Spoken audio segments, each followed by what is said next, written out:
Hello, I am Dr. Anand Saxena. I am Head and Director of Neurology at Venkateshwar hospital. आज मैं एक patient के बारे में बात करना चाहता हूँ, बताना चाहता हूँ। उनका नाम है जय कार्तिक, 16 साल का बच्चा है जो कि खुद एक डॉक्टर बनना चाहता है। वो मेरे क्लिनिक पर आया जिसमें उसको एक दिन की हिस्ट्री थी कि उसको चलने के अंदर प्रॉब्लम हो रही थी, उसके हाथों में भी वीकनेस आ गई थी और वो गिर रहा था और वो खड़े होने में मुश्किल हो रही थी।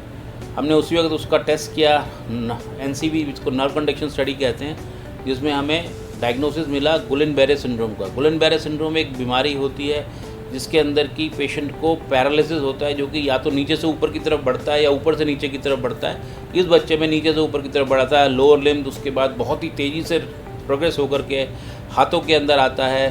साथ में उसको रेस्पिरेटरी प्रॉब्लम्स भी आनी शुरू हो गई थी। इमीडिएटली पेशेंट को जो है वेंकटेश्वर हॉस्पिटल में शिफ्ट किया गया और वहाँ पे हमने उसका ट्रीटमेंट शुरू किया इमीडिएटली। लेकिन इतना तेज़ इसका अटैक था कि इसके अंदर बहुत ही जल्दी इसको वेंटिलेटर पे लेना पड़ गया रेस्पिरेटरी प्रॉब्लम की वजह से।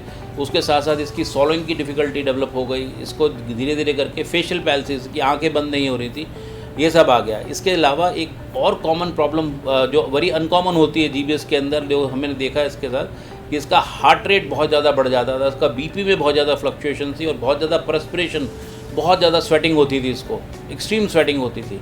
तो इसको एक स्पेशल दवाई होती है जिसको हम इम्यूनोग्लोबुलिन्स कहते हैं, IVIG, उसका कोर्स दिया गया 5 दिन। उसके बावजूद भी इसके अंदर कोई बहुत ज़्यादा इम्प्रूवमेंट नहीं दिखा हमें। एक फर्स्ट कोर्स के बाद थोड़ा सा इम्प्रूवमेंट आया जब हमने दवाई बंद करी, उसमें हल्का सा मूवमेंट आया पैर के अंदर, लेकिन उसके अलावा कोई भी बेनिफिट ज़्यादा नहीं मिला। हमने फिर सेकेंड कोर्स शुरू किया क्योंकि इसकी डिजीज़ बढ़ रही थी। इसको चेहरे के अंदर, चेहरे की मसल्स भी इसकी इफेक्ट हो गई थी, इसकी आंखें बंद नहीं हो पा रही थी, इसको सॉलोइंग की डिफ़िकल्टी परसिस्ट कर रही थी।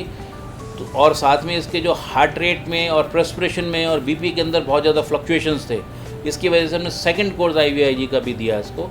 उसके बावजूद भी ये जो है बहुत ज़्यादा इम्प्रूवमेंट नहीं हो रहा था। और फिर हमने एक नोटिस किया कि इसका यूरिन के अंदर जो है प्रॉब्लम आने शुरू हो गई। इसका यूरिन आउटपुट कम होना शुरू हो गया, इसका किडनी फंक्शंस के अफेक्ट होने शुरू हो गए।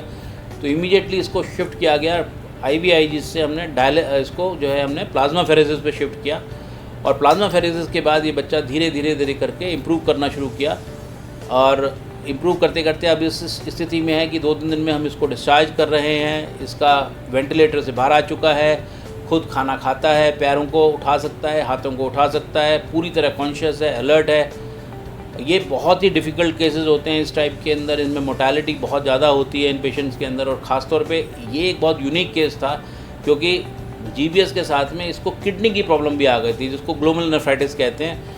ये एक ख़ास किस्म की बीमारी है GBS, इसके अंदर कि हमारे ही जो सेल्स हैं, हमारे इम्यून सेल्स जो होते हैं, जो हमारे फाइटिंग सेल्स होते हैं, वही हमारी नसों को डैमेज करते हैं। तो ये एक इम्यून मीडिएटेड डिजीज़ होती है और इसके साथ साथ इसकी किडनी की प्रॉब्लम भी खड़ी हो गई थी।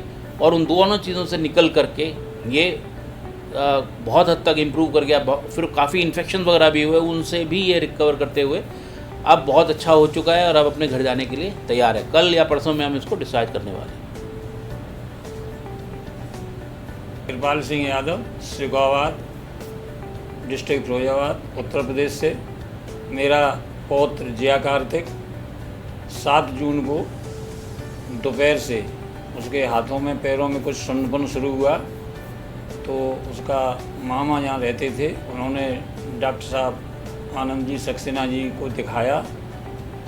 तो डॉक्टर साहब ने तुरंत से जो है वेंकटेश्वर हॉस्पिटल में एडमिट किया। और जब तक मैं सुखाबाद से जहाँ आ पाया था तब तक बेटा जो है वेंटिलेटर पे पहुँच चुका था। हम लोग बिल्कुल नर्वस हो चुके थे, लेकिन सभी लोगों ने कहा कि डॉक्टर साहब जो है बहुत अच्छे हैं, बहुत अच्छा इलाज करते हैं। तो हमने डॉक्टर साहब को अपना भगवान मानते हुए भरोसा करके इलाज कराया। 22 दिन वेंटिलेटर पे रहा। इस दौरान बहुत उतार चढ़ाव आए, लेकिन डॉक्टर साहब के प्रयासों से, भगवान की कृपा से आज हमारा बेटा बिल्कुल 80% ठीक है। और डॉक्टर साहब ने कहा है कल या परसों में यहाँ से छुट्टी कर दें।